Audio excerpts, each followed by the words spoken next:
Welcome back लॉन्डो। कैसे हो? अगर पिछली वीडियो जो 50 मिनट की थी नहीं देखी तो जाकर देख लो, बहुत क्रेजी है। और अब जिसकी ये वीडियो जल्दी देखनी है वो मेंबरशिप लेकर देख सकता है।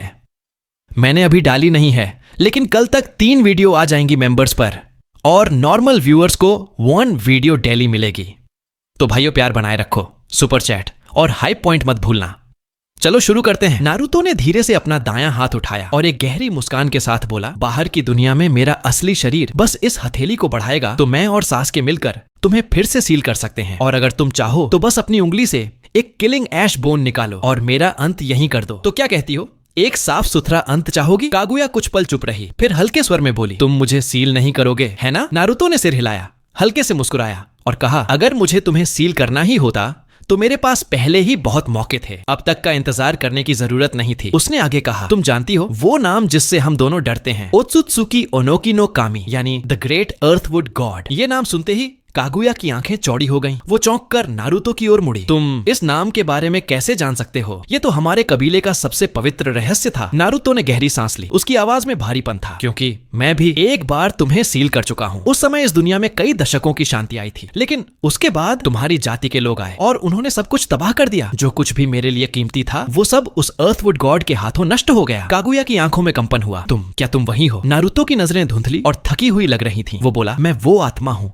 जिसे असल में भविष्य में बहुत पहले मर जाना था, पर एक अजीब संयोग से मैं समय और स्थान की सीमाएं पार कर इस युग में वापस आ गया। उसने कागुया को अतीत और भविष्य दोनों की घटनाएं दिखाईं, फिर गंभीरता से कहा, मैं वापस सिर्फ एक वजह से आया हूं, ताकि वो भयावह त्रासदी जिससे तुम डरती हो और जिसे मैंने भविष्य में अपनी आंखों से देखा है फिर से कभी न दोहराई जाए। नारुतो के सच्चे और भावनात्मक शब्द कागुया के दिल को पहली बार हिला गए, पर थोड़ी ही देर में वो फिर से उलझन में डूब गई। कभी उसने इंसानों पर भरोसा किया था और बदले में मिला था सिर्फ दर्द और विश्वासघात। वो चाहती थी कि शायद दोबारा इंसानों से जुड़ सके, पर उसके दिल की गहराई में एक डर अब भी छिपा था, फिर से चोट खाने का डर। नारुतो उसकी बेचैनी समझ गया, लेकिन अपनी सादगी और कम बोलने की आदत के कारण वो नहीं जानता था कि कैसे शब्दों में ढाले अपने जज्बात। उसी पल एक भारी गूंजती आवाज उसके पीछे से आई, नारुतो मुझे बोलने दो। वो था 6 सेज हागोरोमो ओत्सुत्सुकी। जब उसने कभी नारुतो को 6 पाथ्स पावर दी थी तब उसने अपनी एक छोटी सी चक्रा की छाया उसके अंदर छोड़ दी थी, ठीक इसी पल के लिए। कागुया ने जैसे ही उसे देखा उसकी नसें तन गईं, चेहरा क्रोध से विकृत हो उठा। एक भयानक दबाव उसके शरीर से निकलकर पूरा वातावरण कांप उठा। हागोरोमो ने झुककर कहा, माता मैं आपकी भावनाओं को समझ सकता हूँ। उस वक्त मैं और मेरे भाई आपकी बात सुने बिना आपको जबरदस्ती सील कर आए थे। हमें ये एहसास नहीं था कि आप जो कर रही थी वो दरअसल हमारी सुरक्षा के लिए था, लेकिन माँ आप हमेशा हमारे दिलों की बात सुनने में असफल रही। बातचीत की कमी ने सब कुछ बिगाड़ दिया। आपकी ममता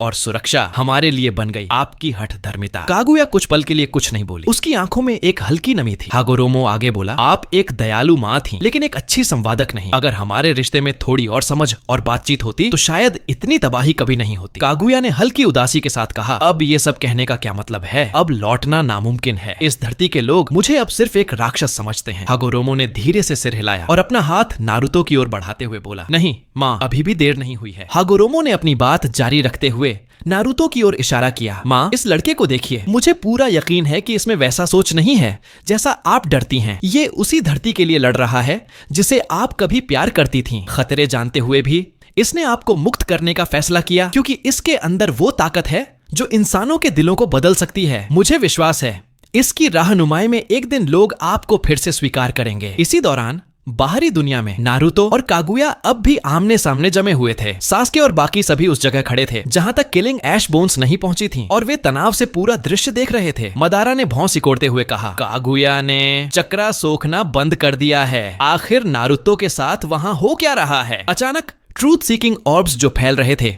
धीरे धीरे टूटने लगे। सास्के ने ये देखा और अपनी मुट्ठी ढीली छोड़ दी। वो समझ गया नारुतो सफल हो गया है। उसी पल कागुया ने नारुतो का गला छोड़ दिया। उसकी आंखों में अब नफरत नहीं थी बल्कि एक हल्की सी उम्मीद थी। नारुतो ने वो कर दिखाया था जो 1000 सालों से कोई नहीं कर पाया। कागुया और उसके बेटों के बीच की पुरानी गलतफहमी को मिटा दिया। कागुया ने गहरी सांस ली और पहली बार उसकी आंखों में शांति झलकने लगी। वो बोली, शायद मुझे एक बार फिर विश्वास करना चाहिए। नारुतो ने मुस्कुराकर थम्स अप दिखाया, सब ठीक है। तभी इन्फिनिट त्सुकुयोमी का प्रभाव टूटने लगा। कागुया और नारुतो दोनों धरती पर लौट आए। दूर खड़ा ब्लैक जेत्सु ये सब देखकर सन्न रह गया। वो बड़बड़ाया, तो यही माँ का चुनाव है, अब वक्त आ गया है इस लड़ाई का अंत करने का। कागुया ने दोनों हाथ फैलाए ताकि इन्फिनिट त्सुकुयोमी को खत्म कर सके, लेकिन तभी कुछ अजीब होने लगा। उसका चेहरा दर्द से मरोड़ गया और उसके शरीर से एक ठंडी दुष्ट आवाज निकली, तो यही है तुम्हारी योजना उजुमाकी नारुतो। नारुतो के माथे पर ठंडा पसीना आ गया। वो आवाज, क्या ये वही है? कागुया के शरीर पर काले निशान फैलने लगे जो धीरे धीरे पूरे शरीर को ढक गए और आखिर में उसका चेहरा बदल गया। अब वहां खड़ा था इंद्र ओत्सुत्सुकी। वो शैतानी मुस्कान के साथ बोला, धन्यवाद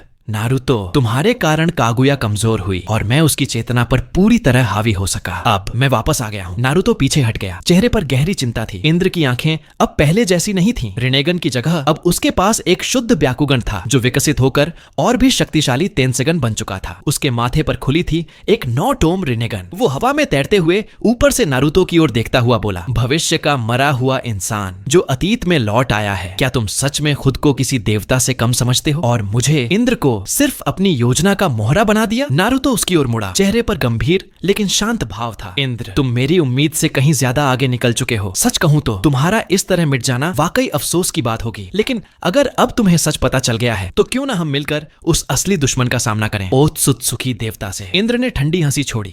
मेरे जैसा कोई किसी पर निर्भर नहीं करता, न अतीत में न भविष्य में। मैं अकेलेपन की शक्ति को पूरी तरह समझ चुका हूँ। याद रखो, राजा हमेशा एक ही होता है। इतना कहकर उसने हाथ जोड़कर मुहर बनाई और धरती अचानक फटने लगी। नीचे से गहरे नीले रंग की तेज चक्रा लहरें फूट पड़ी जो घूमते हुए सीधे इंद्र के शरीर में समा गईं। उसकी शक्ति अब पहले से कई गुना ज्यादा थी। ओबितो ने तलवार की तरह हाथ उठाया। कामुई चाल सक्रिय करते हुए वो इंद्र की इस हिंसा को रोकने के लिए आगे बढ़ा, लेकिन इंद्र मुस्कुराया। उसकी चाल बिजली जैसी तेज थी। एक झटके में वो ओबितो के पीछे प्रकट हुआ। कागुया के शरीर के अंदर रहते हुए वो साफ समझ चुका था कि इस ग्रुप में सबसे बड़ा खतरा ओबितो की स्पेस टाइम निंजुत्सु क्षमता थी, इसलिए उसका पहला निशाना वही था। उसने बिजली से घिरे हाथ को ओबितो की ओर भेज दिया। ओबितो ने तुरंत इंटेंजिबिलिटी मोड एक्टिव कर दिया और इंद्र का हाथ उसके आर पार निकल गया, लेकिन इंद्र के होठों पर हल्की मुस्कान थी। उसी पल उसने दूसरा हाथ उठाया और झटके से योमोत्सु हिरासाका सक्रिय किया। एक काला स्पेस वॉर्टेक्स खुला जो सीधे ओबितो के कामुई स्पेस से जुड़ गया। इंद्र ने उस ब्लैक होल में हाथ डाला और एक झटके में ओबितो के असली शरीर को पकड़ लिया। फिर बिना किसी हिचक के